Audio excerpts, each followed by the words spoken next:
তারিখে যে ক্ষতি হয়েছে 100 বছর এটা পূরণ হবে না। শেখ হাসিনারে চাই।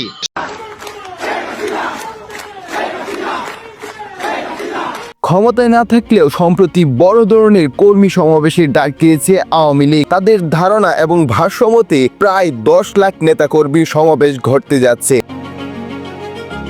সম্প্রতি আওয়ামী লীগ তাদের নতুন কর্মসূচি ঘোষণা করেছে, যা নিয়ে রাজনৈতিক মহলে শুরু হয়েছে নতুন নানা গুঞ্জন। সবচেয়ে চমকপ্রদ বিষয় হলো সদ্য নিষিদ্ধ হওয়া ছাত্রলীগ এই কর্মসূচিতে সক্রিয় অংশ নিচ্ছে। বিশেষজ্ঞদের মতে এত বড় সমাবেশের ঘোষণা শুধু দলের শক্তি প্রদর্শন নয়, বরং বিরোধীদের জন্য একটি কঠিন বার্তা। তারা কি আবারও শেখ হাসিনাকে ফিরিয়ে এনে তার ক্ষমতা পুনঃপ্রতিষ্ঠিত করতে যাচ্ছে?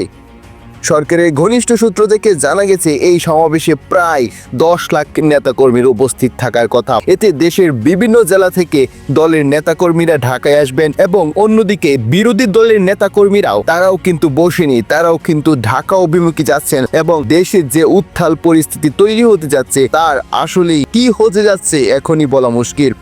তবে প্রশ্ন থেকেই যায়, এই বিশাল কর্মসূচির আসল উদ্দেশ্য কি? দেশের বর্তমান পরিস্থিতি এবং এই কর্মসূচির গুরুত্ব বলে দিচ্ছে সামনে কি অস্থির রাজনৈতিক অবস্থা বিরাজ করছে। আওয়ামী লীগ ও ছাত্রলীগের এই পদক্ষেপ দেশের রাজনৈতিক পাড়ায় কি ভূমিকা রাখতে পারে? এমন আর গুরুত্বপূর্ণ আপডেট পেতে আমাদের চ্যানেলটি সাবস্ক্রাইব করুন।